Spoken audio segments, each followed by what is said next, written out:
কুষ্টিয়ার প্রেস ক্লাবে তুলে এনে সাংবাদিক রফিকুল্লাহ কালবির উপর নৃশংস হামলার ঘটনায় দ্রুত হামলাকারীদের গ্রেফতার সহ ৭ দফা দাবিতে মানববন্ধন ও মানব প্রাচীর অনুষ্ঠিত হয়েছে।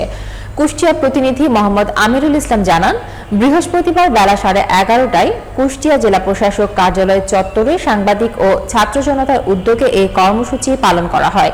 দৈনিক দর্পণ পত্রিকার সম্পাদক মজিবুল শেখের সভাপতিত্বে বক্তব্য রাখেন কালের কণ্ঠের স্টাফ রিপোর্টার তারিকুল হক তারিক, বাংলা ভিশনের জেলা প্রতিনিধি হাসান আলী, দৈনিক কুষ্টিয়ার নির্বাহী সম্পাদক আলী মুজাহিদ এবং আপ বাংলাদেশ কেন্দ্রীয় সদস্য সুলতান মারুফ তালহা। মানববন্ধনে হামলাকারীদের দ্রুত গ্রেফতার, সাংবাদিকদের নিরাপত্তা নিশ্চিত করা এবং প্রেস ক্লাবের কর্মকাণ্ডের তদন্ত এবং সদর থানার ওসির পক্ষপাতমূলক আচরণ বন্ধ সহ ৭ দফা দাবি জেলা প্রশাসকের কাছে স্মারকলিপি হিসেবে প্রদান করা হয়। ঘটনা সূত্রে জানা যায়, গত ৬ অক্টোবর রফিকুল্লাহ কালবি হত্যার হুমকি নিয়ে সদর থানায় সাধারণ ডায়েরি করতে গেলে থানা থেকে বের হওয়ার সময় তাকে সনগলির একটি গ্রুপ ধরে প্রেস ক্লাবে নিয়ে নৃশংসভাবে নির্যাতন করে। তার খাদ্যনালী ছিঁড়ে যাওয়ায় বর্তমানে তিনি ঢাকা মেডিকেল সিসিইউতে চিকিৎসাধীন। হামলাকারীদের মধ্যে ৪ জনকে মামলা করা হলেও এখনো কেউ গ্রেফতার হয়নি।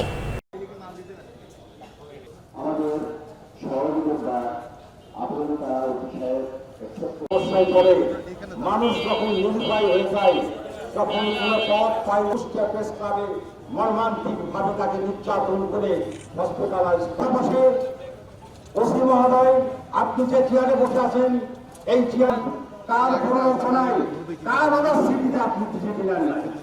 এই প্রেস ক্লাবের পক্ষে যখন ঘন্টা ধরে একজন সাংবাদিককে নির্যাতন করার, এই নাটক বন্ধ করেন, কিন্তু তারাই দায়ী।